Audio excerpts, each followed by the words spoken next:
What's up? What it do? You already know what time it is. Let's go ahead and get self ready so we can get money for these kids. I'm telling a lot. What's going on, everybody? Y'all already know. It is time to get ourselves back on the grind and shine. Woohoo! Oh, yeah. You're tuning in to WTAX Radio. Let's go ahead and get it popping. Shout out to everybody out there that is waking up on a Monday, getting their grind ready to shine, because they know that day is trying to keep on getting fine with time. Oh, yeah. Can you hear me, baby, baby? Hey, can you hear me, baby, baby? What's going on? Good morning, folks. Good morning. Now, I know this is a little unconventional, right? For those who are now thrust into the new structure of because I know we were supposed to last week we were meeting up on Google Meet and all that other good stuff. But hey, here's where we are today, and I hope thou art ready. What's popping? What's popping, everybody? It is another exciting time for a tax season to start getting ramped up for 2024. I know a lot of folks on our team. This ain't nothing new. This is what we do. It's now become just a matter of fact. These are the things that we deal with on an annual basis. If you are deep in the game, as we like to say, if you've been doing this for a few years, like some of us have, some of us for even over decades, you probably already been getting your calls, your text messages from your concerned clientele that's like, hey, yo, look, I don't know what you got going on January 1st, but I'm trying to be on that list because I ain't trying to be waiting in line. And that's a good thing. That's a good thing. You should have those. If not, no worries. You can still build towards it. But that is a matter of fact. That's just something that happens along with us. So, my name is Vince Taylor. For those who don't know me, esteemed tax professionale. Been at this about, whew, man, it's been a minute, man. I want to say, man, where I want to say probably right, going on about 15 years now. All right, and a lot of success stories, some ups, some downs, but in all honesty, net positive from the get. And for those who are unfamiliar with my little testimony, my little plight, I was in the corporate world, working, bouncing back and forth from programming to engineering to management, things like that. And this project was sprung upon me by my good sis B. And at first I was like, nah, I don't know nothing about all that, bro. Keep that away from me. Where the benefits at? I had all of these different reasons to say, leave me alone with this. And then finally, when I was granted the opportunity due to unforeseen circumstances, that first season of mine was so eye opening. And that probably happened with some of y'all too, right? Like that first season, you're like, oh, that's what this is? Okay, I could do that. Why you ain't just lead with that? You know what I'm saying? So once I kind of got a gist of what exactly it was that we were doing, the services we were providing, and how, I don't want to say easily, but how it was actually possible for a layman at the time who was not completely familiar with all tax code and who frankly was afraid of tax code, somebody who's like deathly afraid of the IRS, who doesn't want to have any knocks on the doors or any letters in the mail, any calls on the phone. Was like, look, I just don't want no problems. Can I just stay away from this? Keep on doing my little 9 to 5, take my little check. If they fire me, they fire me. I find somewhere else. Nah, nah. Once I did this and realized that with some diligence, a lot of diligence, with practice, with education, with drive, with goal-centric mindsets, and just with an overall sense of motivation that is uh, uh, uh, basically at the end of the day, it unlike in corporate world, it is untethered by limits. Like I said to one of our conferences not too a few years back, if I'm invited to a building to excel, but that building has a ceiling on it, then it's probably not the right building for me, right? Because I want to hit the sky. I'm trying to be in the stratosphere. I want to be on other planets. I want to look down at the Milky Way. But if I go somewhere and they say, okay, this is your salary, and then you're there for a certain amount of time and your salary either isn't increasing or in some cases, like it did in my case, starts to decrease, and you're thinking, how does that happen? You know what I'm saying? And whether it's justified or not, it's all at the mercy of some guy in some office somewhere saying, hey, this is what we're gonna do with your pay. I just wanted to relinquish that type of power to anybody other than myself. And so now my pay, my income is based on my diligence, on how well I have put out my marketing materials, how well I've treated my clients, whether I followed up, whether I've been running and bucking, and instead of actually addressing clients, if I've been ignoring them as opposed to speaking with them and addressing their issues, whether I've been seeking new clientele through my current clientele, which is, I ain't gonna lie, that's my hack. That's my hack, y'all. I'm gonna keep it real. That's my hack. I mean, for those that are on their day one, that are doing this for the first time, yeah, you're probably want to do whatever it is within your legitimate realm, within your legitimate reach, to try to get as many people in your seat, or at least on your phone, or across from you on your virtual appointment as possible. But until you have enough clients that you can coast, and you got to get those people in the seats, and that's where the marketing comes in. Hopefully, you've learned enough about that over the course of the past week. But yeah, that's the attractive part for me, is the limitlessness of this endeavor. Like, you literally could be a multimillionaire, just based off of your own effort, if you put together the right structure to maintain that type of income. It's 100% possible, and it's not even that difficult. It's just a matter of, do you have the drive, the will, the effort within you to put forth that the work that's going to be required in order for you to attain that goal. So that's what you want to think of right now. The next few weeks, just the next, at least let's just say the next few days for the bare minimum.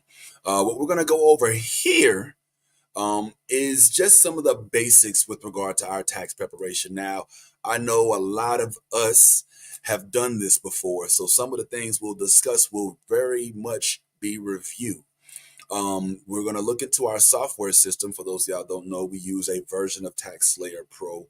We have Tax Lady as well as Gap Tax Solutions that we will use. And so hopefully everybody has their logins, because starting tomorrow, we're going to get right on the system and we're going to start actually typing things into our software to get ready for this upcoming tax season. So now is the time to contact your associates, administrative staff, anybody who isn't necessarily up to par with these basic principles, so that we can all at least be on the same page when it comes to some of the basic preparation principles. Now, if I'm not mistaken, you should be able to comment as well, even though this is, if I'm not mistaken, this is a YouTube accessible event right now. We're on YouTube. There should still be a comment section, so we should still be able to comment, make so there can be some interactivity in this process. So yeah, don't hesitate to make it to say what's up. You know what I'm saying? And you better say it back, and happy birthday, Merry Christmas, Hanukkah, all that good stuff. Because I can see, I can read, and we can still keep in good, close contact. And I like to make sure folks are still paying attention and so on and so forth. Like, even sometimes you find out how your weekend was. How was your night? And also, I do like to ask questions and have those questions be answered by the viewers. So if you are able to comment, I'm going to ask that right now, you go ahead and just drop a little emoji, drop a LOL, drop a hello, or wave something in the comment section. Let's make sure this thing is going through before we continue. While you're looking to do that, I want to say this year is going to be an interesting year because this is, I believe, the second year after we have left and abandoned completely the concept of adding the legitimate stimulus credits, or the stimulus amounts that were distributed just around and after the COVID period onto tax checks. Now, what does that mean? All right, just for those that are returning, you already know. Back in 2020, 2021, had someone not received their stimulus checks, for the you remember the first one was, I believe, $600. Excuse me, $1,200 for taxpayer and 500 for each additional dependent listed on the tax forms. Then the second one was $600 per person in the household listed on taxes, which means 600 per taxpayer plus 600 per dependent. And then the last one was 1,400 per every person on the file, which means 14 per taxpayer and 14 per dependent. Those are gone as of 2021. Excuse me, 2022. So this last year, the 2023 actual year where we processed 2022 taxes. You understand what I said there, right? Because sometimes this gets confusing when you talk about the year that you actually process versus the year that is the tax year. The tax year itself is what it'll say on the W-2, right? I'm jumping ahead a little bit, but if I have a W-2, let's just say it looks something like this, right? Oh, this is not a W-2, excuse me. Let's say it looks like this. Yeah, this is a W-2. What I'm going to know what year that is by the number that I see at the bottom or at the top. You see right there, it says 2019. That's the tax year for this particular W-2. So that's not a real W-2. It's one we use for training. But on every W-2 you get, including 1099s, even when you get a 1099, excuse me, the 1099, all of your legitimate tax forms should have the tax year listed on it. So there's no confusion as to which year this document pertains to, right? So that's what I'm talking about. So when I say 2023 for 2022, I mean in the year 2023, January, February, March, April, May of 2023, we were collecting documents for folks' income during the year 2022 and processing them during the 2023 year because they earned that income the year prior. We can't do the taxes halfway through the year unless it's a business or something of that sort, where they're doing quarterly filings or sometimes even their own fiscal filings, which is a whole other subject that we won't get into in this basic training. So hopefully, hey, I see comments finally pulling up. What's up? Hey, what's going on, y'all? It's good to see everybody. What? Okay, I see you in the morning. What's going on, lazy girl? What it do? I ain't mad at you. What's going on, Kendra? What's popping, Kendra? Oh, snap. All-Star MVP back in the building. Bertram. Bert Ram. He's a Bert Ram, everybody. That's the MVP of the year. Y'all already know Bertram knows everything about everything. So if you need any questions answered, that's the dude to hit up. So today we won't be here forever. All right, we'll be here briefly. Starting tomorrow, we'll start doing this at about 11, going till about 3, taking a break somewhere in between there, and then we'll try to get as caught up as we possibly can. Now, since I did notice that this year's roster seems to contain a lot of vets, we might speed this up just a little bit, but that's why I wanted to make sure you all were able to comment. So if you need me to slow down a little bit, feel free to go ahead and comment. That's right. That's right. She say disregard my screen name. All right. We'll let that slide. But listen, ain't nothing wrong with being lazy as long as it ain't during tax season. You know what I'm saying? Because I'm gonna keep it real with you, man. Around June, July, bro, you won't see me tonight because I'm out, bro. I'm out trying to explore the whole world, the continents. Even shoot planets. If I can get to another planet before my death, shoot, I'm about that life. That ain't okay. All right, I don't know what that comment's about. Hey, what happened to Sha Crew? What it do? Shannon in the building. What it do? All right, now I told myself I wasn't gonna speak to people personally because we want to keep this generic so we can use this as a module going forward. But I can't help it, man. These my people right here. We link up every year and go to war. You know what I'm saying? Friendly war, mind you. But yeah, we definitely, we go out there and we do our little thug thizzle. Excuse me a little bit, I'm saying? It's still warning over here. Yes. So So, one of the things I wanted to do now that we do have interactivity here is I wanted to holler at y'all. I want to do something a little different this year than we normally do with our training sessions. And I wanted to start day one, our first few portions, with interactivity. Let's chat. All right. Now is going to be a conglomerate of different insights and opinions from our noobs or newbies or our fresh faces, in addition to our vets, folks that have been doing this 3-4 years, who got a few hundred or more clients under their belts. I just wanted to just get y'all to just there's a delay with the chat. Oh, okay, no pressure. It's all good. I just wanted to get an idea of what it is that possibly you all wanted to address this year. If there's anything different, if there's anything that we never really cover, that just because we're in training that's basic means that we don't necessarily have an opportunity to get to some of your annual concerns or anything like that. I'll give you an example. Um, in I live in the state of Florida right now. I practice in the state of Florida, even though we are able to still provide services for the overwhelming majority of states. There's a small complication with New York taxes being electronically submitted, but we're still able to provide services for them. Sometimes we simply have to submit the state taxes via mail if we don't have the NYPTIN, for you New Yorkers up there.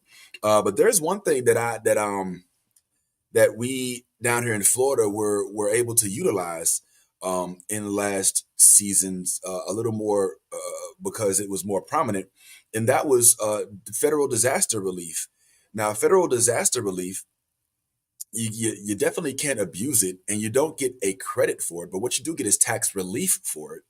And that certainly helps folks out. And that's something that we haven't necessarily covered here in detail a lot. So we may go over that. But the only issue with federal disaster relief is that you have to have been impacted by a federal disaster in order to take advantage of that relief. And that often doesn't, I mean, hopefully, fortunately, you don't have to worry about having any federal disasters. But if you do have one in your state, there's often a code that you will be allotted that is accessible via the irs.gov website. And it'll allow you to, depending on what information you have to justify those claims, to take advantage of those tax relief programs. I don't want to call it a credit because a credit somehow indicates that you'll be compensated, or maybe possibly your income tax refund check may go up just because you met the prerequisites for that relief. Not the case with tax relief. It's more like saying you don't have to pay as much, or we can give you back some of the taxes that you've paid already.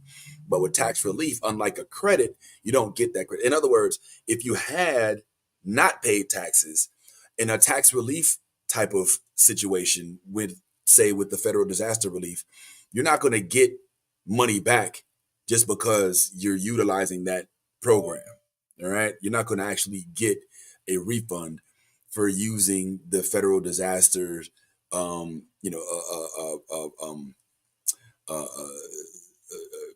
benefit that you have access to, depending on, like, because we had Hurricane Ian in 2021. There was another one in 2022.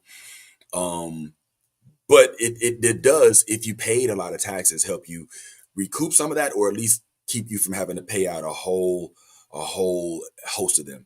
Right. It's not correct. That's correct. Just to answer this question, it's not $1 for yeah, correct. It's not like a 1098-T form for the 8863 credits, which is an education credit, which you may have noticed if you looked in the software is a little different. It's a little different.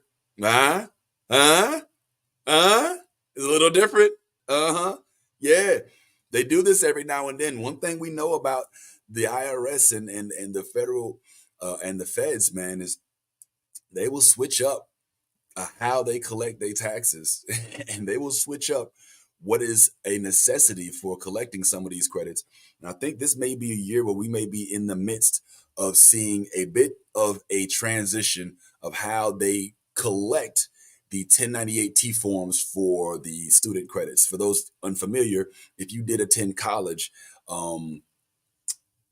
the year prior and you bring what's called a 1098-T form, just to speak it as plainly as possible, and you can put that into your client's tax file, and no matter how much the amount is, if they meet the qualifications, they should have an increase in their tax refund as a result of that. Now, if it's only a few $100 that they have on that credit, it may only be a change of $1 or two.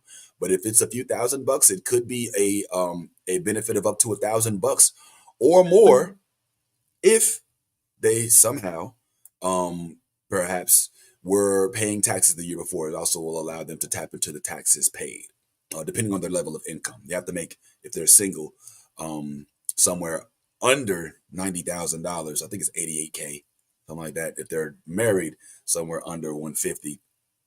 But getting into the weeds. So my apologies. I just brought that up just to mention that there's sometimes some things that we haven't discussed. So if you happen to think of anything throughout the course of this particular session, I would say go ahead and bring it up and let me add it to the list of things that we'll discuss. But outside of that, what I really wanted to go over today briefly, I'm not going to take up the whole day today. Today will be a shorter session, all right? But I wanted to briefly discuss what we usually discuss around this time, and that is making sure we are prepared. So what I want to go over is what it is that our tax necessities are. Our tax necessities. All right. So I have here a list that I wanted to put up, and this actually delves into what some of our tax season necessities. But before I start showing y'all some of the things that are on my list, I was wondering if y'all could tell me, what is your opinion? What do you believe some of the things that you're going to see on this list are? Just go ahead and shout them out in the comment section. Just go ahead and shout out whatever it is that you believe we should have in terms of tax necessities. Let's get this comment section up, guys. Let's wake up, everybody. No more sleeping in bed. No more. You know how you don't know like all the words, but you know the melody, and you just make up the rest of the words. No more instead. The world is changing. Something,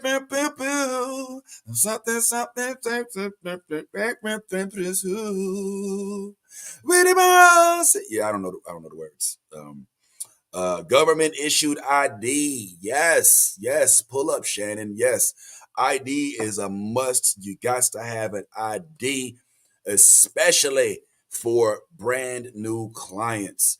All right. Now, government issued ID is great. And it's definitely something that if you have an encounter with the IRS, they're going to want to verify that you verified their identification, because you don't want to be a proponent of what they call ID theft. So yes, government issued ID is great. While you mentioned that, Shannon, I understand that there may be a small delay, but what constitutes this government issued ID? Why don't y'all go ahead and shout that out to me real quick? What constitutes a government issued ID? Social Security card, absolutely. Yes, absolutely. Social Security card does constitute, but it's not sufficient. All right. So just to be clear, Social Security card, in addition to a photo ID, that's been government issued, would be sufficient. But a Social Security card alone, I would not consider to be sufficient enough, at least to keep off the tax courts. Yes, driver's license and passport. Thank you kindly. Somebody on the ball. Yes, Shannon is 100% right. Driver's license and passport. 1 second. Excuse me. Woo. Yes, driver's license, passport. Now, believe it or not, for the purpose of verifying ID, you can also, to verify ID, accept a student ID card, even a prison ID card. Now, these may not be the best ways to have ID, let's say, archived. We ultimately would prefer to have the driver's license and passport. But if it comes down to it, you have a client who they have their social security card, birth certificate, and they just cannot find their driver's license, and it's going to take them a couple months, blah blah blah. But they do have their student ID, they do have their an ID from when they were incarcerated recently, and it's not expired or something like that. It can function as a plausible form of ID temporarily at bare minimum until you do secure the driver's license and that and the passport, or either or. You just want to have something in there that, just picture it like this. Picture the oh yeah, this is a good one too, my man. Green card. Yes, that's right. Yes, Bertram says a green card as well as the state issued ID. Why she say state ID? Because everybody don't got no driver's license. You know what I'm saying? They might just have an ID so they can get them a couple drinks on a Friday night. And they might not necessarily drive. They Uber everywhere, or they take the train everywhere. Yeah, so the state issued ID, not the same as a license. It doesn't give them permission to drive, but it does give uh, uh, the police an idea of who they are, who they say they are, or whoever is asking, right? So yeah, you want to have something in there, and the whole purpose behind this is because for every single and this is something that I'm guilty of as well. I'm just gonna hopefully y'all learn from my experiences, or all of us who have done these files over the course of these few years. As you develop your clientele base, as you get a little higher in the numbers, you know what I'm saying? Once you go from having 50 to 100 clients to having 2, 3, 4, 5, 6, 700 clients, it starts to become a little more difficult to manage each and every client file with the same impunity that you did when you had less clients. Just be honest, man. And that's when staffing comes in, administrative folks come in. It starts to become a whole thing.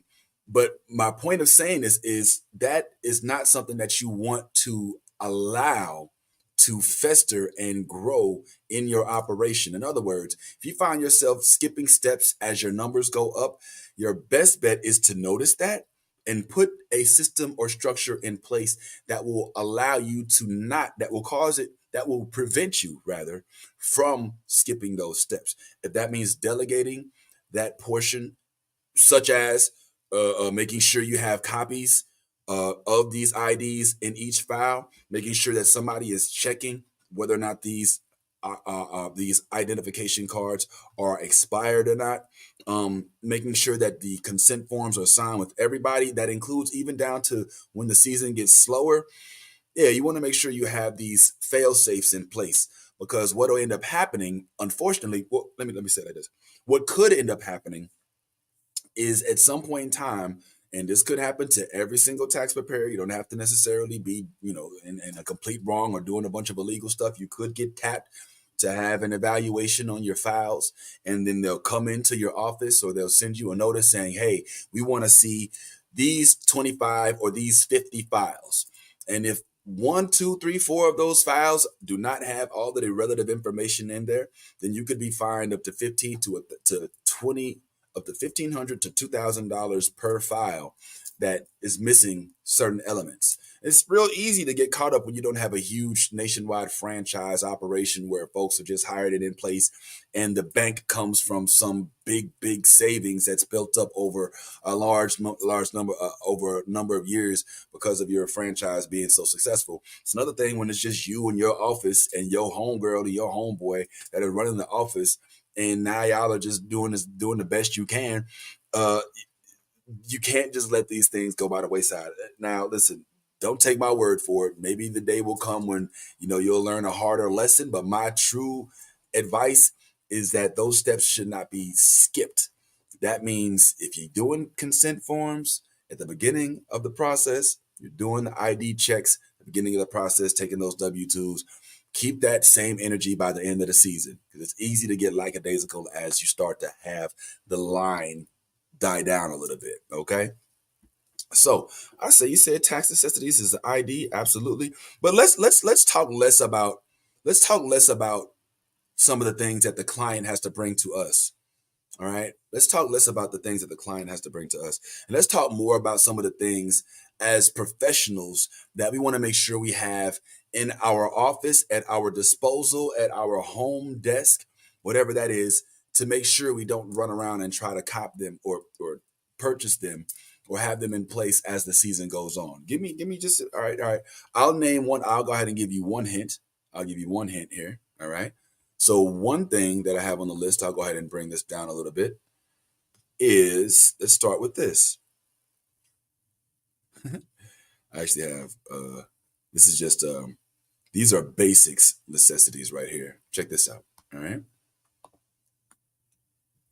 The first thing you want to have is goals. All right.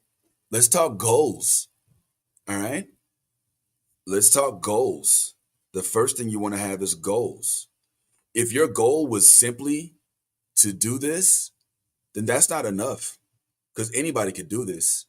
I'm going to challenge you to say, no, your goal is enough. Excuse me. If your goal was just to do it, that's not enough. I'm challenging you to not just have a goal of doing it, but a goal for actually hitting a number. All right. That number could be a number of clients. It could be a number in your bank account, but you want to have a number associated with your goal. All right. Like somebody wise said to me at one point in time, a goal without a number is just a slogan. So let's go ahead and make sure we have goals. I have some goals this year. Yes, that's right. Look at this. Shannon's got a lot of this stuff up here. And I have a lot of goals, but the goal is always to hit a certain number. And my number, frankly, is on average just about $250,000 in income. Now that's gross. So I mean, out of that comes obviously building expenses, wages, things like that. But it's got to be over that. I'd like to hit the $500,000 mark, which I think is possible sometime this next year or so. We'll see. And then at some point in time, man, that M. I ain't hit the M yet. I'm just keeping it real with y'all. I ain't hit the M yet, but I want to get there the right way. So we'll coast and we'll make sure we keep the systems in place to allow that to happen. But I at least have a goal. And I know that if I fall short of it, I had that goal. So I'm not just going to do what I can and then see what happens. No, this is what I'm trying to hit, and this is how I'm trying to get there. Why is it important to have a goal? So that you can know how to get to it. If your goal, I'm just going to do taxes. Look, you can do taxes by yourself. I'm going to keep it 100 with you. You don't need us.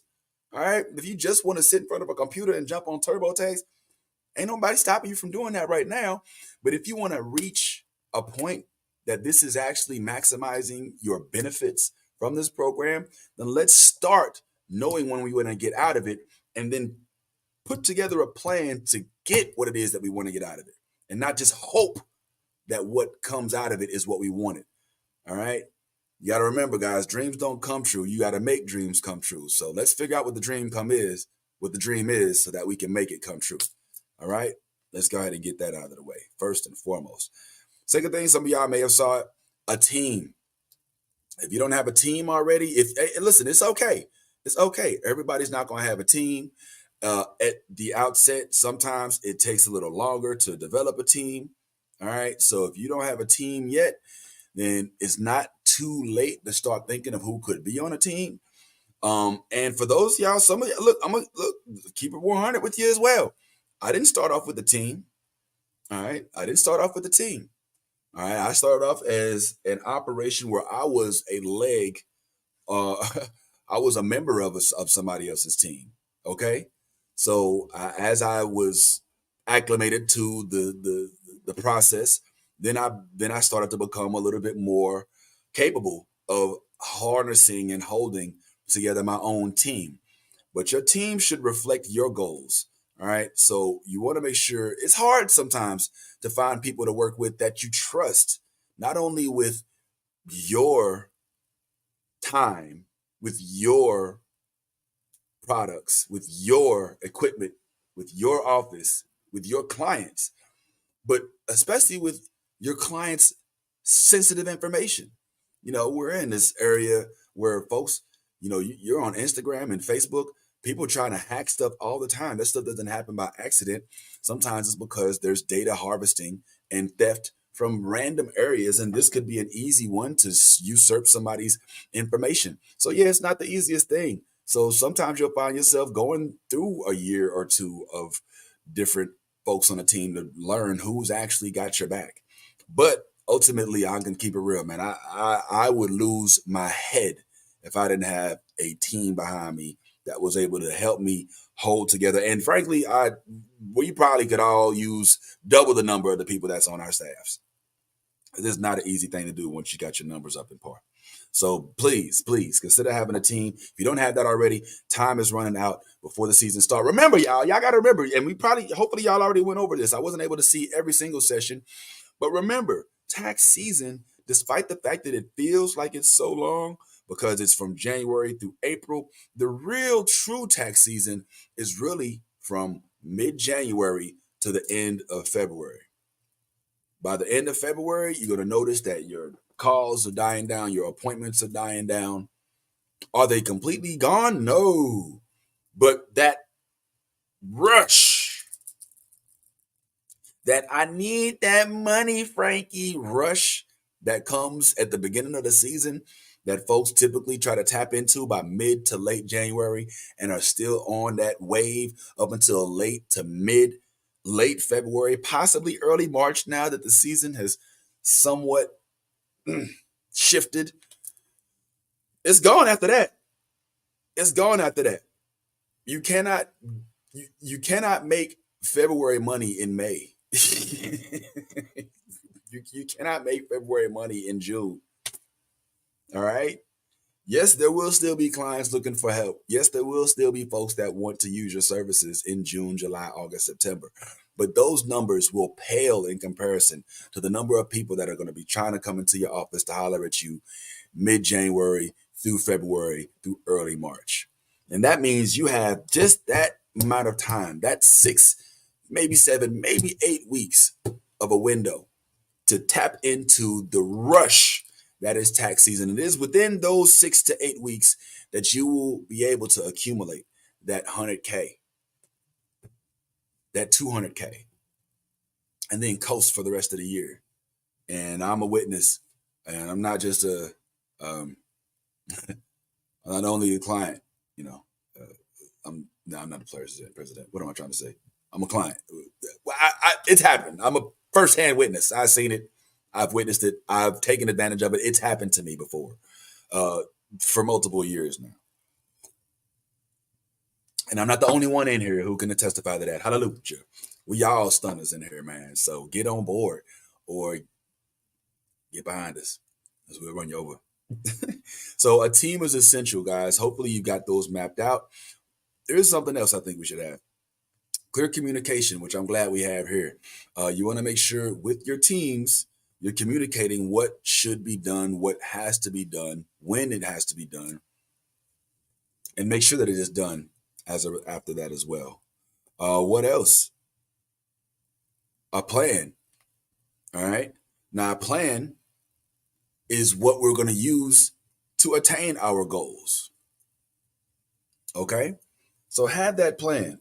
I'll give you an idea what my plan was my first few years. My plan was to go to the office from 9 a.m. to 9 p.m. After I leave work, I left with a box full of flyers. On the way home, I would stop at an apartment building. I would stop in a parking lot. I would stop at a busy intersection. I'd stop wherever I had mapped out from prior, and I would go and I would paper that area up.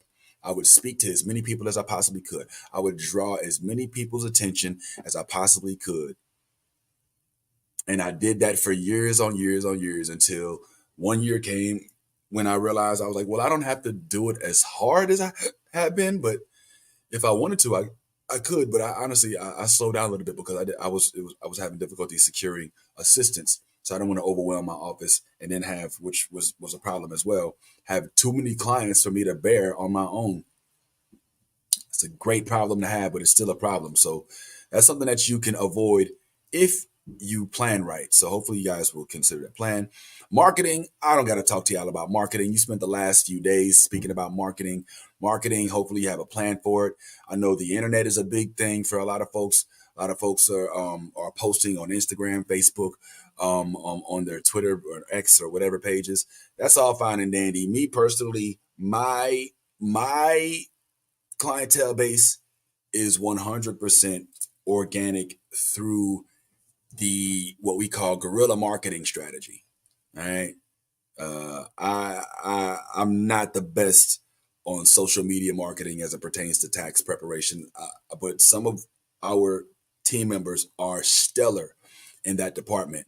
What I am good at, what I think I shine, frankly, is speaking to random folks, pulling them into my office, getting them accustomed, getting them, you know, to come speak to me after running into them randomly. But the best thing, my clients are all my marketers, and I make sure that everybody that leaves my office satisfied tells 10 to 20 people about me, and that's how I'm able to keep. Sometimes, look, can we speak the truth here? Look, for you to retain 100% of your clients is almost impossible, and it's not always your fault. Don't take it hard when a client doesn't come back. It's not always because you did something wrong. Some tax some people that do taxes are just wishy-washy. They just go from one person to another every year. Sometimes there's nothing much you could do about it. Now, doesn't mean you always can't, but sometimes it's just how it is. Some people are just fickle like that. Sometimes somebody will go to somebody else just because they're curious. I've had plenty of people that I thought were diehard clients take a gap year with me. I ain't gonna lie. After I worked multiple years with them and got them back tens of thousands of dollars legitimately through the tax code, they have a cousin that come like, hey girl, let me do your taxes for you. You know what I'm saying? And that's family. So they're like, all right, well, I normally go to my guy, but since you keep bugging me every year, I'm gonna give you a shot. It happens. Don't take it so hard. The best thing you can do for yourself is not be reliant on one or two folks. So if you got 600-700 people, you might not even notice that Edward Burrios didn't call you this year. All right. So get your marketing out there so that, even if you do possibly have somebody who takes a gap year from you, it don't matter because all the cousins they sent you before that, they still coming to you. So I turn every client into a mouthpiece, into a spokesperson, into a marketer for me. They leave with my marketing materials and they leave knowing what to tell their clients. And they even leave with a little incentive. Hey, if you tell your people about me, here's what I'll do for you. You might give them $10, you might give them $50, you might give them a little discount on their taxes. But however you can, I find that it works for me when I turn my clients into my marketers. What else is it that we need? That's obvious. Laptop, computer. I ain't gonna spend no time on that. Flyers, marketing materials. Maybe you want a printer. Some of us may be working straight from home, but still, everybody and their mama does not do everything online. And those of us know, man, we got that one client, those two clients that they got to have a grandchild do all of the work for them because they don't know how to do nothing virtually. All right. So there's some people who, despite having every resource at our disposal to be able to do things online, via FaceTime or Google Chat or StreamYard, or even if it's just a phone call. Like I do a lot of conference calls. I just, if it's a work from home type day. But there are definitely at least a couple dozen folks that are going to want to, I need to come in because I got too much paperwork. Or I just don't trust the internet. I don't want to put any information over the interwebs. So yeah, a printer would be good to have for those folks who you end up treating, with a little, treat a little different because they may not necessarily be so virtually savvy or just not their preference. So let's keep that in mind as well. A scanner would be great. These are all things that you could consider having, guys. These aren't necessities per se. In other words, if you don't have a scanner, you can still make it. But I can say that this is definitely something that will make your life way easier because you want to keep track of every document that comes into your, especially anything that can solidify the legitimacy of a claim. Okay. So if somebody bringing in a bunch of receipts, don't just throw them in the drawer somewhere. Have somebody scan those things and put them in the drive because I'm going to tell you how the IRS works. They may not come for this client at all, ever. Hopefully they don't. But if they did have a question about something that they submitted that you have your signature on, they're going to want to see proof. And so if you put a bunch of expenses on their file via, who knows, a Genius app. Okay, scan. Okay, Shannon has a suggestion here. If you have a lot of expenses and things like that, and you don't have bank statements, receipts like that to back them up, just because the IRS doesn't come asking them about that information that year, doesn't mean that they ain't coming 2 or 3 years later. All right. They might just sit, wait, let you collect your little checks, and then come and hit you with a letter that says, oh, by the way, we have questions about what happened back in 2019. All we need you to do is submit us your proof. No big deal, but we need it within 60 days.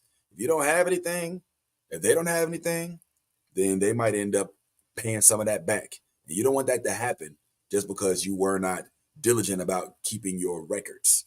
All right. So scanning things, Shannon recommends a Scan Genius app.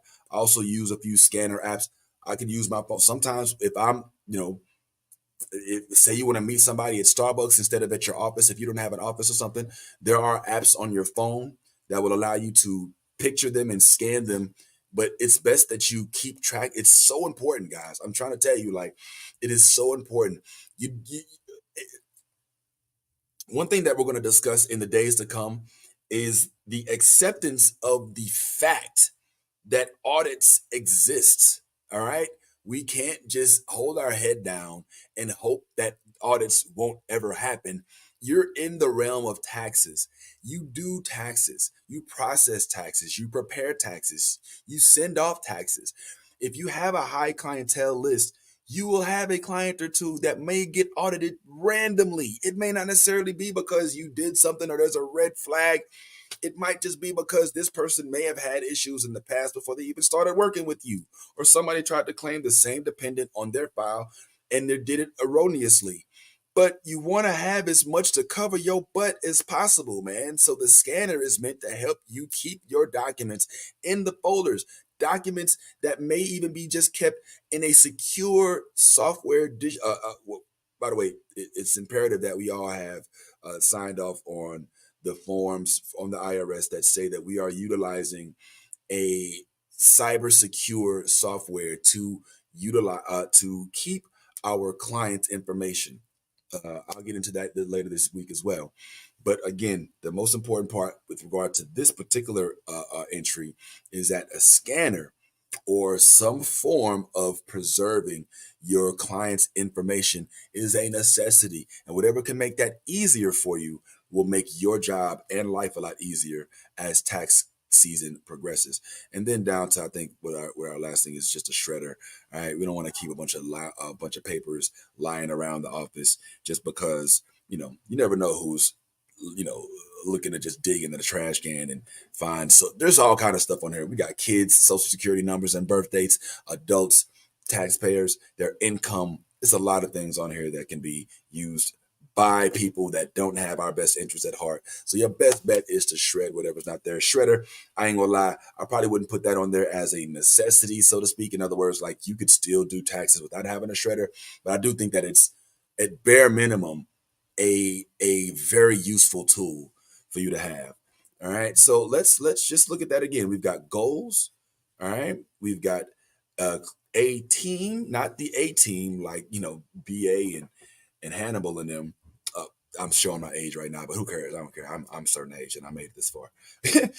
Clear communication, a plan, marketing, laptop, computer, flyers, printers, scanners, and a lot of other equipment that you can use. And it's not limited to these things, guys. You could probably name a whole bunch more, like staplers and a bunch of clerical stuff, paper, obviously. These are just a few things that we listed last year. Now let's get into the nitty gritty of some of the stuff that we're going to be needing for this upcoming year. In addition to those tools that we can use, you definitely need to have some of these following items as well. Some of them are listed, maybe you could say twice, but these are things that we have to make sure we don't overlook as we approach the tax season. Let me throw out a hint for this first one. So, what is for those of y'all still paying attention out there?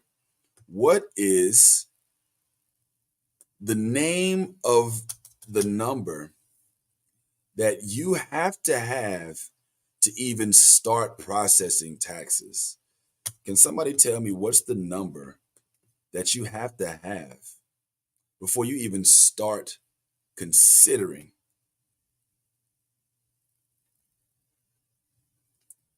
What's the name of that number? Everybody has to have. Yes, yes, yes. That's right. It is the P10, the Preparer of Taxes Identification Number. This is basically the Social Security number of your tax preparation entity. All right. So everybody has to have a P10. Now, just so you know what a P10 is, it's your number. Like I said, kind of like your social, kind of like your own social security number or a serial number, of which you lay claim to only as a tax preparer. Now, what does that mean? That means that with your P10, you will have a list of files in which you will have under that P10 that the IRS, if they ever want to look up your tax preparation history, all they got to do is go to your P10 number, and listed there under is every file that you've ever submitted under that P10. So if they notice that there's a pattern of illegality, of overinflation of assets, expenses, if they notice that there is a habit of misreporting information, then they could easily shut that down. All right. If they notice that there's nothing to notice, then that's a good thing for you. But just know that your stuff is not just floating out there in the ether. They could easily say, yo, look, let's pinpoint what this dude's been doing. And all of those files that you prepared will be under that P10. All right. That P10 is yours only. So yeah, that's something you want to be mindful of, my people. You don't want to get caught off guard with the P10, and and a bunch of stuff happening on it that should not be happening. Let's just keep it 100, right? Office space is something else. Let's go ahead and bring this up.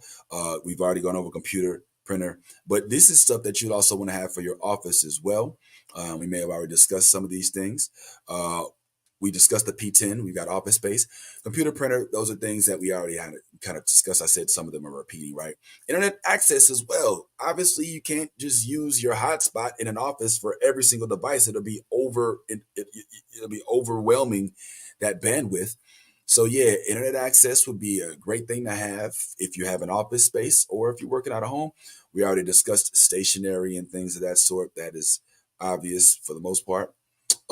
Business attire. Now this one, I don't want to sleep on this one. For those that'll be working in offices, all right, if you're working in an office and you are showing up casually, all right. Now it is your office, and I'm not going to sit here and act like I have all the answers or you should do exactly what I do. But I can tell you this, man, appearances matter. Appearances matter. And I want you to think about that too. All right. I want you to think about that. I want you to think how you would react if you called to set up an appointment for your doctor. All right. And you walked into your doctor's office and the receptionist is dressed like she's headed out to a youthful event at a discotheque, or just let's say, even better yet, let's say she's dressed like she, or let me not say dressed. Um, let's say the people in the office are presenting as if it's a day off. Maybe they're still in their sleep clothes or perhaps night garments. All right. Uh, who knows? But I know that if this is somebody that you want to keep as a client, you don't want them to have any reason to think they should not A, come back, B, refer people to you. All right. You could develop a bond with your clientele. All right. And they might love you and they don't care whether or not you come in a trash bag like Missy Elliott, or if you come in, doing some old Lady Gaga, I'm dressed up like a block of cheese or a worm type thing. But I'm going to keep it real. I feel like the overwhelming majority of your clients will be more confident if you looked the part of the CPA they believe you are. All right. I truly believe that appearance as well as presentation, which means, your office, your desk, the people that represent you should represent you as best they can so that even when you're not around, You're still being held in high regard. I truly believe that your best foot forward should be represented by not only how you conduct yourself, but also how you present yourself. So I'm not saying that to shame anybody into buying a new wardrobe or going above and beyond, but I do think that it is important, at bare minimum, to look the way, to present yourself a way. Let me not say look the way, but to present yourself in a manner that is respectable, professional, and that would beckon someone to not only want to send somebody your way, but to send them your way pridefully, saying, I know when they come see you that this is what the experience that I had is the same experience that they're going to get, from the greeting at the door to being professional in the office to having professional ways of having us wait if we have to wait, to being professional with our documents, all the way down to how you answer the phone and how you call and contact us and leave emails.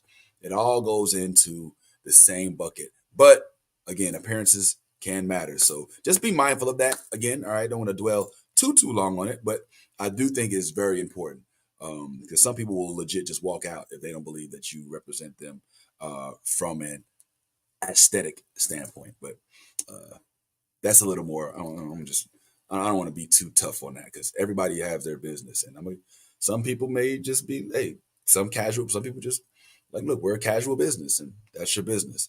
As for me and my offices, we're going to be professional when we're in the office at bare minimum.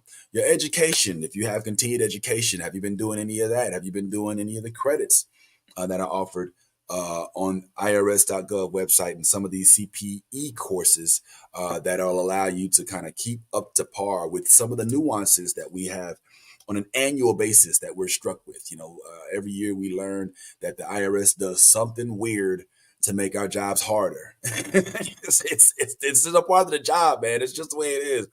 You gotta learn something's gonna be different. It's just how it's gonna be. So when it happens, don't be mad. Just know that that's what we're dealing with. But take comfort in knowing that you know this, so your client doesn't have to. So when they hear it from you, they know that it's coming from from a professional and a professional and a valuable, as well as, I would dare I say, a credible source. So you want to know everything. You don't want your clients, hey, did you hear about the blah, blah, blah, blah, blah? You're like, what? I ain't hear nothing about that. You know what I'm saying? You want to be on top of everything. Remember, your clients look at you as the expert, and you should be as much of an expert as you possibly can. So keep your education up to par. If you need help with that, we'll discuss those in the days to come. Positive attitude. Don't come in here with all your little, oh, why am I even doing this, man? This one is specifically for the newbies, all right? For the noobs who I haven't had an opportunity to meet in person yet, who I'm just now meeting through the screen. Look, come here. Let's go to each other. Come on, boy. All right, hold on. A little too close. All right, back it up a little bit. You're a noob. If you're signing on to this project because one of your homegirls is like, girl, you got to come and work with me. We be getting guap at the tax office. And you thinking that you just about to come in the office, sit down at your little desk, and collect a check, I got news for you. It don't work like that, boo. Ow, I'm sorry. This is not a job. Unless you're working in administration and you want to get a salary, that's fine. There's nothing wrong with that at all. We need administrators. They are very necessary. But if you want to get that long check that I'm still spending 2 years, 3 years ago money check, you want to get that I'm flying to Greece by way of Barcelona, stopping off in Ghana, chilling in my Airbnb for a month and a half just because I want to get away from the world kind of money, then that comes from actually coming to this project knowing how much you're going to have to put in it and not complaining about what it is that you got to put in it. You coming in my office and you sitting there mad about the fact that it's constantly inundated with calls, that there's constantly people calling, asking about updates, constantly people trying to get appointments, constantly people that are asking about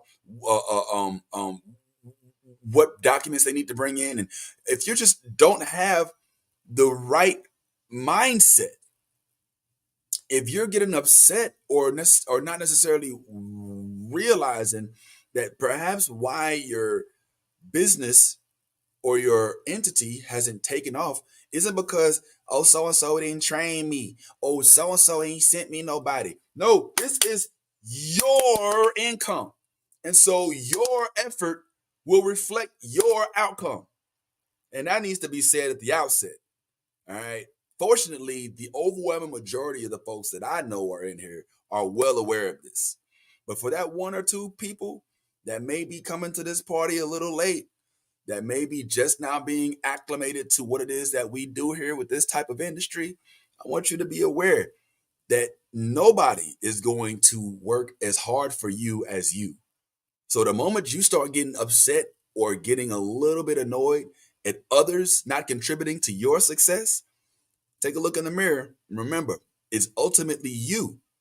It's ultimately you that's going to dictate how successful your entity is. And I learned that the hard way my very first year. I sat and most of y'all know this. I sat and watched B have client after client after client go into her desk. I remember she had a lobby full of people. I even went out to the lobby. I say, B, I ain't got no clients right now. Let me go holler at some of your clients that you got waiting for hours on end to see you because they just so dedicated to you. I went out there to some of them clients. She was like, "Yeah, sure, go ahead, Vinny. Do what you want, Vinny." I went out there. I was like, "Hey, Belinda. I mean, B, she real busy. So if anybody else needs some help that don't feel like waiting, I'm available." And they was like, no, I don't know you, fool. You know what I'm saying? These folks was like, they look. These people had developed a rapport with their tax preparer the same way they do with their barber, their OBG. You know what I'm saying? Listen, that's how it's going to be. Your job is to do the same for you, not with people that we've already worked so hard to get them in the office via flyer or via referral. But now we're showing you how to make yourself just as successful, the same way I did. It sucked sitting there watching people go back to back to back to back to back to these other desks, and I'm sitting there in front of an empty desk. That's when I realized, nah, bro, y'all ain't about to shun me. I gotta get my own. And that was when I started to adjust my mindset. Instead of saying, man, she could just give me her clients. How come she can't just help me? No, no. I need to get out my chair. And I need to go out to these streets. And I need to speak to the public that I want to come to me, because nobody is going to speak to somebody or come to somebody for services if they do not know that they exist. Ain't nobody going to use a service you don't know exists. All right. You can get taxes done anywhere. But how you know that I can do it better for you or will be a better person to do your taxes than anybody else unless I have addressed you or I've somehow found myself in your realm. All right. So keep that attitude of, look, I can learn, I can. But when we start bringing the can'ts in, that's when we start having problems, because your positive attitude, your attitude in general, can dictate the success or lack thereof of your business. All right, so let's keep that attitude positive and let's keep those ideas flowing. And another thing, lastly, but maybe not least, faith. For those of y'all that are into the faith, is something that you may want to, those of us into the faith, you may want to consider. You gotta work. Remember, like I said, faith, you can't just come in and be like, oh, God gonna bless me. If you're a faithful person, then you already know that faith without works is what?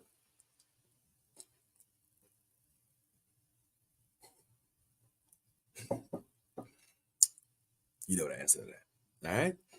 So I'm not going to take up too much more of your time, guys. There's only a few more things that I want to talk with you about, and then we'll go ahead and we'll wrap up and we'll get ready for our session to begin right here. Same link tomorrow morning at 11 a.m. All right, we'll start going into, and like I said, since we do have a lot of return folks coming, and we may move a little faster this year.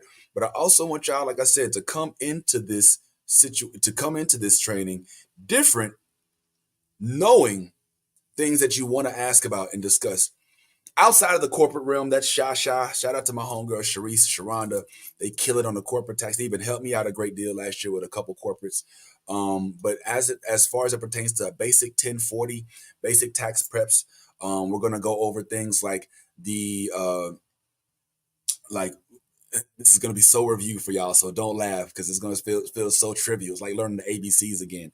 But going over things like the proper filing statuses, how you know when to use a dependent versus a qualified person. All right, W-2s, 1099s, 1099-Rs, 1099 SSAs, 1099 SAs, health savings accounts, 1099 INTs, 1099 MISC, 1099 NEC, 1099 Ks, all right, 1099 Cs for credit debt, for debt uh, um, uh, uh, relief, things like that. We're going to go over the difference between Schedule A's and Schedule B's, Schedule C's, Schedule E's, A, C, and E specifically, because those you'll probably use a lot more. We're definitely going to go over how to, and this is probably the most important thing. This is so important. We're going to go over how to coach your client, which some would call tax preparation, but how to coach your client to make it so that they can look more forward to their tax season. I'm gonna share a secret with y'all. Share a little secret with y'all. We know this now. For those of us who've done this for multiple years, we know that this whole tax structure, the way it works, is as such. So either you're going to pay taxes at the end of the year because you haven't been paying them during the year, or you'll get a refund on taxes at the end of the year because you have been paying them during the year. The only exceptions to this rule is when credits will help outweigh the balance due, which often happens when you have clients with dependents or additional credits that they can use on their file.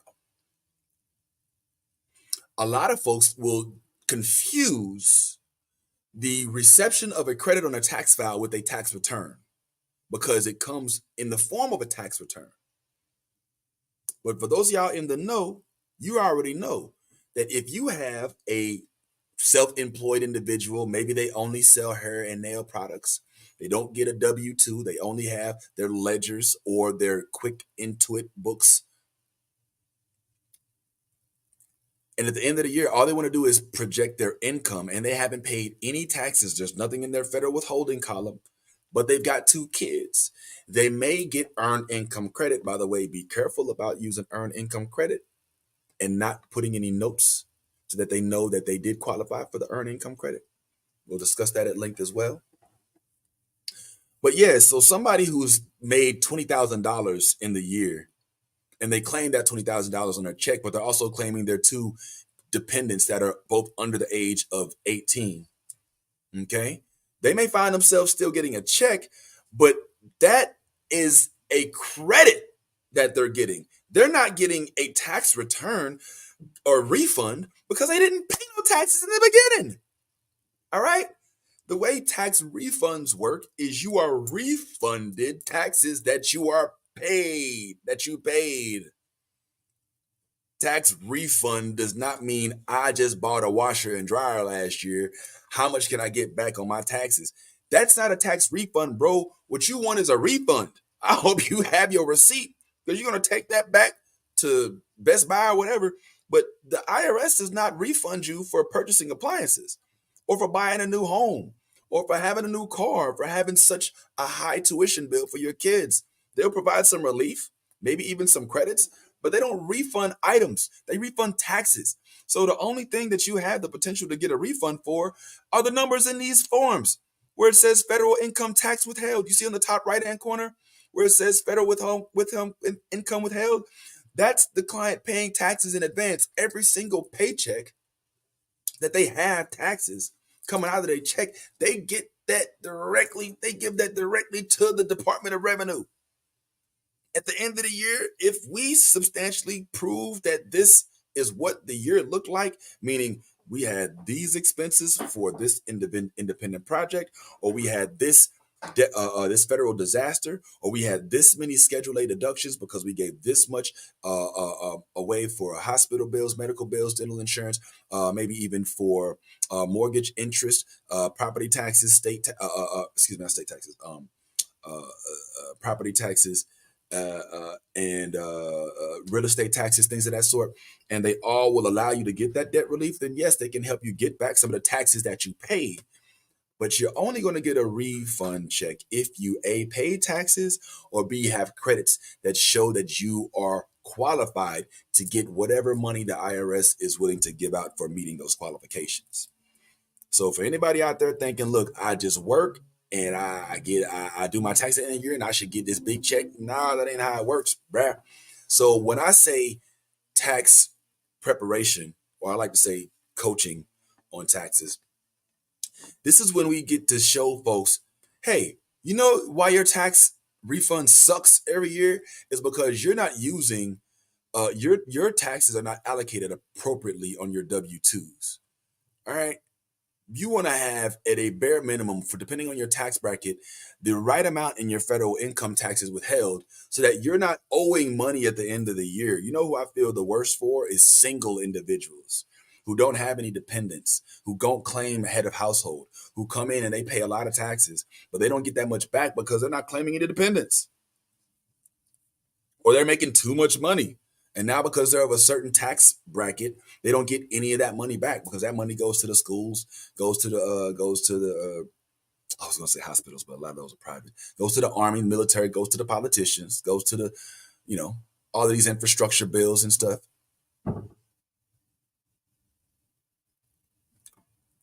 So these are some things we're going to go over. I can honestly say, guys,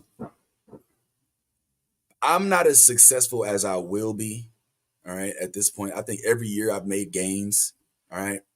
Now I'm in a good position, but I owe the overwhelming majority of the success that I have had to this coaching process, to the fact that I explain to people what exactly is happening on this W-2.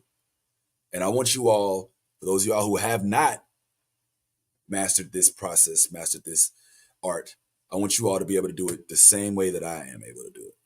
You should be able to point every single number on this W-2, every single column, everything listed. You should have full familiarity with it. And the more you can convey to your client, the better they can. I'll tell you just a quick hint. If they're not allocating at bare minimum for the bottom tier tax brackets, at bare minimum, 10 to 15% of their income to the federal withholding column, and they're not claiming dependents without any specific credits or any tax relief, they will likely end up owing at the end of the year, or maybe even breaking even. So what I want to show you all in the days to come is like, what are those standard deductions that come with each of those filing statuses? What are those tax brackets that are impacted by this income, that the income impacts? How do you know whether or not if you're using if you're earning $40,000 or less, if that's going to be enough on your W-2, or if you need to put in more? Because the more income you have, the more taxes they charge you. The highest tax bracket, if I'm not mistaken, is I think 34%, 36%. All right. For those that are earning like well over $500,000. All right. Don't quote me on that. I might have to go back and check that. I might have changed this year. But yeah, the tax bracket, it starts at 0 for like under a certain amount, under 10K, 11K. then it goes to 0 to 10%, then 12, then 14, then it hops up to 22, and then 24, and it just keeps going up from there. And so if your client's making 80, 90K a year and they're paying 0 in federal withholding and they're not claiming independence, yes, we got to keep them from paying this year if it's possible, or they may have to pay. But you know how we preserve that client? We say this is happening because of X. You see what you got going on this W-2? If we can change this, and I want you to change this, so I want you to go and find a W-4 form. All right, I want you to get a W-4 form, and I want to show you how to fill this out appropriately so that we can have a better tax return next year. And then we can show them how to make their W-2s the way we want them so we can give them the refund that they want from us. And that is how I've been able to keep folks coming back, because they, hopefully trust me more than the next person. And I said, nobody's ever told me this before. I didn't know that this was what this was. You are the expert. Use that expertise to your advantage. All right? Use that personal relationship to your advantage. They should know. Yes. Whoop, whoop, whoop. All right. So these are just a few things that I think we should definitely go over. Also, with respect to state taxes, there's a difference in state taxes in states that do state taxes as opposed to states like Florida that don't have state taxes. We also want to go over the difference, like I said, between Schedule A's and Schedule C's and Schedule E's. We definitely are going to go over how to input and when to input, the 1099 SSAs. Which, by the way, if you are, here's a little heads up. If you all are not including the SSA, like sometimes there are people that work, even though they've retired, they've got Social Security income coming in, they're still working, and sometimes they'll withhold their SSA. Like, they've been coming down real hard on the omission of SSAs. If you haven't noticed, some of y'all may have noticed this. Like, if for some reason you've got a client who didn't tell you that they've been collecting Social Security over the past few years and they've been doing their taxes without including their Social Security income, around now, man, they might notice the IRS sending them letters saying, oh, by the way, we noticed that you didn't claim this on your taxes back in 2019. So be careful, man. Just because your tax return goes through and they get paid out on it does not mean that it's in the clear. let me just say that. All right.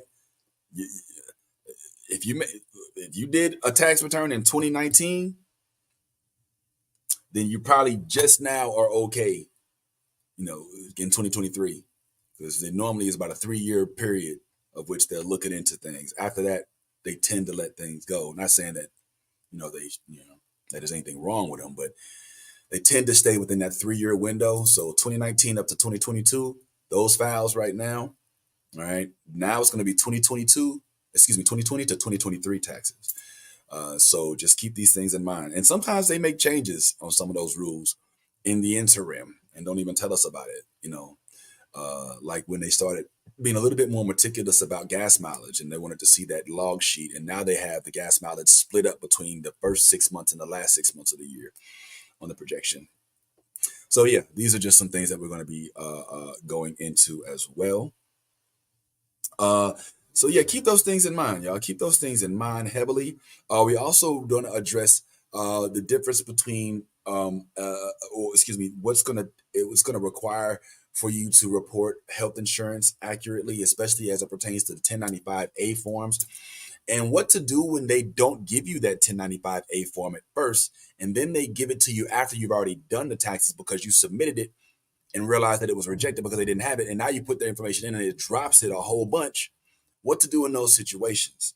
How to properly enter an 8962 or even an 8862 form, which grants them permission once again to utilize EIC or CTC after they were denied it years prior. All right. And like I said, whatever the EITC is for this year, and how to avoid over abusing earned income credit and what precautions to take when tapping into earned income credit. All right, I'm going to start wrapping up here, and let me say this. There are certain things on an annual basis that the IRS decides to fixate on a little more than others. All right. And for the last few years, what they've been more concentrated on, what they've been more focused on, have been the claiming of head of household status, the claiming of earned income credit, the claiming of child tax credit, and the claiming of the AOTC, American Opportunity Credit. What's the T stand for? I forget. AOTC. What is it? Is it AOTC or is it AOC? The American Opportunity Tax Credit. All right.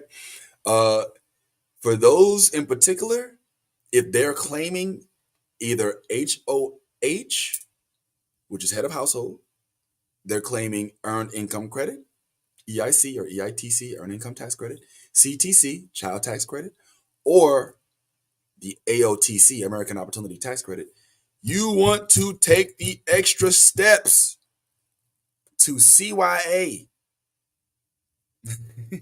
To CYA. Because those are the ones that they are fixating on, that they have in their crosshairs. There's actually a due diligence department for checking up on those who are not doing their due diligence with respect to claiming these 4 items. In fact, if you have been doing taxes the last few years or so, and your numbers in the hundreds, then there's a high likelihood, or at least a chance, that you may have had 1 or 2 clients that may have gotten a letter that asked them to prove their HOH status, or for them to prove their earned income credit should be given to them for their dependent. And what do I mean by that? That means if they want proof that your earned income credit should be on your file, they don't care about your story. Oh, well, my son, he stayed with me for the first, for the whole year until the day. They don't care about none of that. They be like, look, what's the divorce decree say? Are you listed as an emergency contact? What is the document that shows that his address is your address? Oh, are you a lease? Are you on the lease? Is your child on the lease? How do I know for a fact that your child lives with you? Because remember, people that are claiming dependents aren't just supposed to be claiming them because that's my son. Even though that makes sense, that's the way it should be. Dependents technically should be residing with the taxpayer for 6 months or more out of that year. And if you do so, there should be proof that that happened. And that is a hard thing to do sometimes. I'm gonna keep it real. I have 2 kids, and only one of them I know gets mail. I don't know if the other one really gets mail at the house. And so we have to go out of our way to have forms that show that she definitely lives with us, And that's what we've been telling people to make sure that they accept. This is a good question. One just popped up. It says, are previous year's tax returns still acceptable proof? Unfortunately, I would not be completely dependent on previous year tax returns. It might be sufficient for you as a tax preparer, but it may not be something that would to answer the question more specifically, say, for instance, your client gets a letter from the IRS saying, we want to verify the legitimacy of them claiming their dependent in year prior. And your way of proving to them that the dependent was indeed legitimately claimed this year is by showing that it was legitimately claimed on a tax return the year before. That may not be sufficient. All right. That's what I mean. If I could speak a little more clearly. All right. Is it for you? Does it show proof that you did your due diligence to find out whether or not they're claiming a dependent that they legitimately should be able to claim? That will suffice for you. You ain't going to get fined that $525 or whatever it is for that form. But your client may have a harder time proving or solidifying that the earned income credit was justified. And that will also be reflected on you as well, because you'll need, in addition to solidifying the identification of the dependent, you're also going to want to show something that solidifies that the dependent was indeed legitimately residing with that client for a certain amount of time.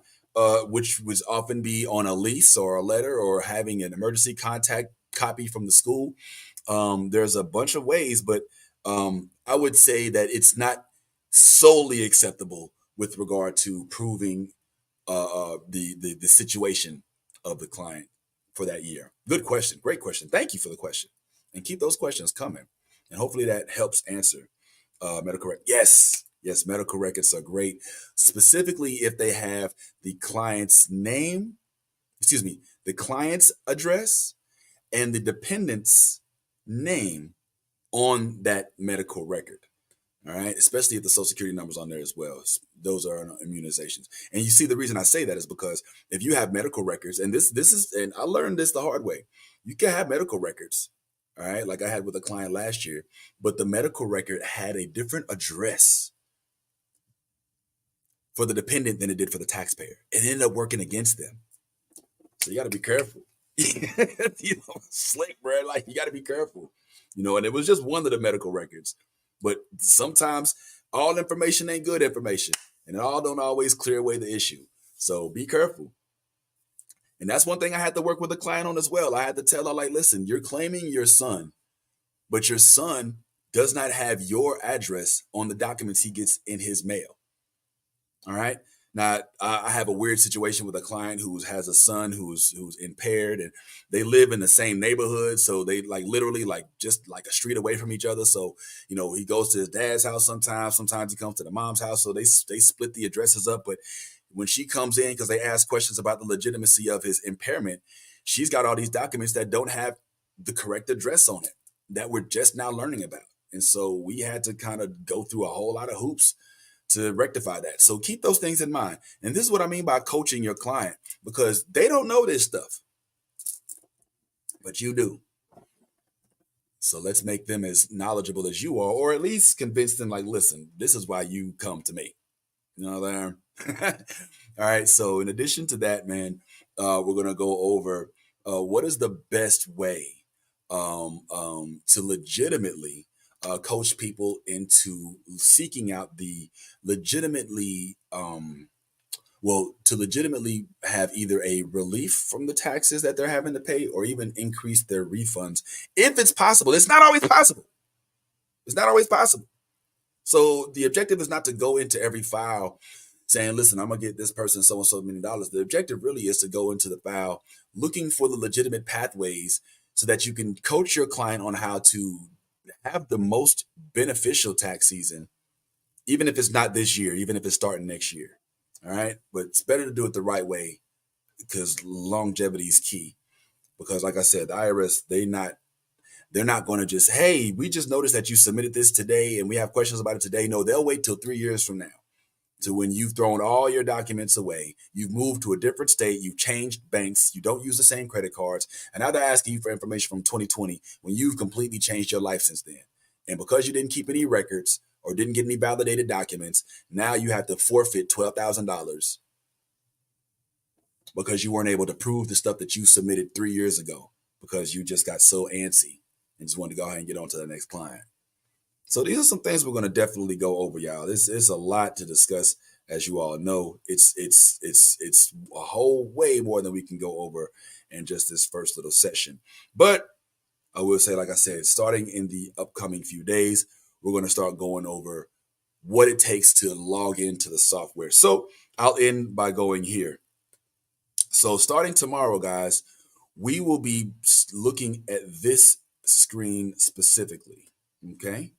We're going to be looking at a screen that looks like this. A lot of y'all will recognize this screen. If you don't recognize this screen, it's time to get acclimated, because this is where we're going to be spending overwhelming majority of our time this tax season.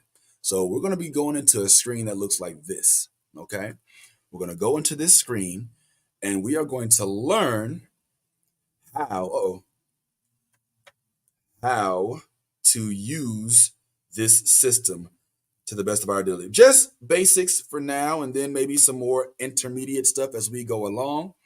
But for right now, it's just basics. Right now, as you see, I have done 0 clients yet for this particular year. This one is, oh, wow. We have an additional, I don't normally have that many rejections. This one is from last year, I believe. And I think we'll go down and how many we end up with. And so if you don't have your login for this year, if you're unable to log in, if you're unable to go to this page, which by the way, let me show you how to get here. All right, so up here, you should be able to see. Uh-oh. Where is the? All right, can you? All right, well, for whatever reason, I'm having trouble showing you the URL, but the URL should be gap.cloudtaxoffice.com. For those who are unfamiliar, that's gap.cloudtaxoffice.com. I think I may have it over here. Let me check this. Our previous accepted text still accept the proof. Again, that's a good question, Shannon. It just depends.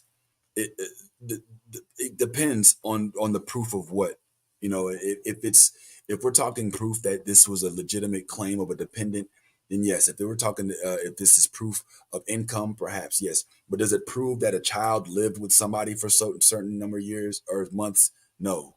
Does it prove that your client claimed head of household uh, uh, correctly? No. So previous year tax returns are acceptable, but not always sufficient depending on what the question is. Great question. Great question. Keep them coming. I think I might have missed that from earlier. So yeah, check this out. We're looking at Gap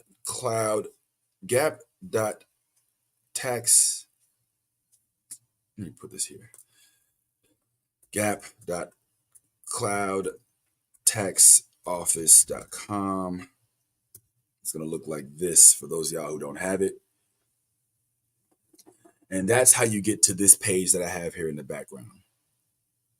So by tomorrow, 11 a.m., you all want to have this screen and your ability to log in. You want to have your username and your password ready to go so we can log on in and start doing some preliminary testers and just a couple of practice entries.